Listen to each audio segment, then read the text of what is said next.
So eto na nga mga idol, ang ganda ng balita natin kay Soto. Parang walang nangyari, tuloy-tuloy ang ensayo. Makakapaglaro sa Gilas Pilipinas sa February window kontra sa koponan ng New Zealand. Bago ho yan ipagpatuloy, huwag kakalimutan i-like at subscribe ang ating channel. Maraming salamat po. Well mga kaibigan, alam naman natin na hindi talaga malala yung naging injury ng ating pambato na si Kai Sotto. Nadulas lamang ho siya, at alam niyo naman kapag big man, pagka ganong sitwasyon na nadulas, siya kailangan lamang ng pahinga. Ayon na rin po sa ating mga nakuhang legit source at mga update mga kaibigan, si Kai Sotto ay magaling po at makakapaglaro po sa Gilas Pilipinas sa nalalapit po na February window sa FIBA Asia Qualifiers 2025. Hindi po kasing hindi pwedeng makasama sa lineup ang ating pambato na si Kai Sotto. New Zealand po ang ating mga kalaban at kailangan po ng depensa ni Kai mga kaibigan.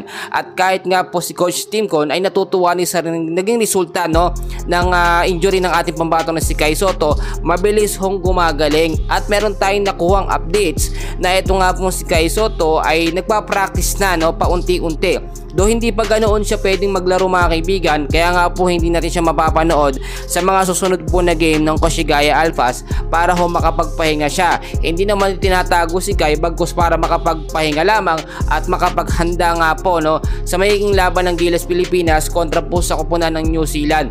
Mas importante po kasi yun mga kaibigan. Alam nyo naman kapag si Kai Sotto talaga pinursige niya, talaga makakapaglaro yan. Yung sinasabi naman natin na naging resulta nga po ng kanyang MRI, which is so far so good naman mga kaibigan. Nagkaroon lamang ng second opinion sa ibang doktor, which is maganda rin naman yung naging resulta. Sinasabi natin kailangan lamang daw po ng ating pambato na si Kai Sotto na magpahinga ng ilang linggo mga kaibigan, which is meron pa namang ilang linggo bago nga po magsimula ang February window at baka kasama si Kai Sotto sa practice ng Gilas Pilipinas.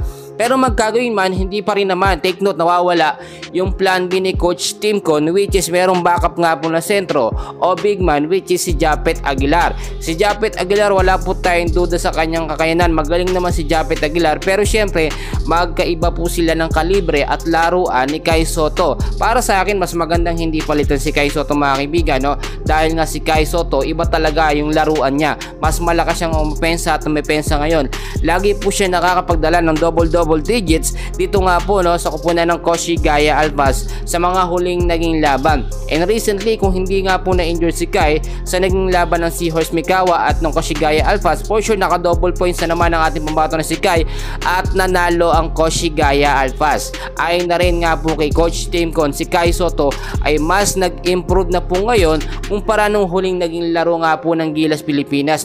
Base na rin sa obserbasyon niya sa performance si Kai Sotto dito nga po sa Japan B-League. Kaya naman mga kaibigan, ipag-pray pa rin natin. Siyempre kinakailangan talaga si Kai Sotto ay 100% fully recovered. As of now mga kaibigan, nasa 80% to 90% pa lamang yung kanyang yung recovery niya. Pero mga ilang araw, ilang linggo lamang mga kaibigan ay totally full recover na si Kai, at kahit makipagbalyahan siya ulit mga kaibigan, hindi na basta-basta may injured ang ating pambatong na si Kai. The more na nagkakaroon ng injury si Kai, hindi na po yun nangyayari in the next game. So yun lamang update natin. Huwag niyong kakalimutan mag-like and subscribe. Maraming salamat po.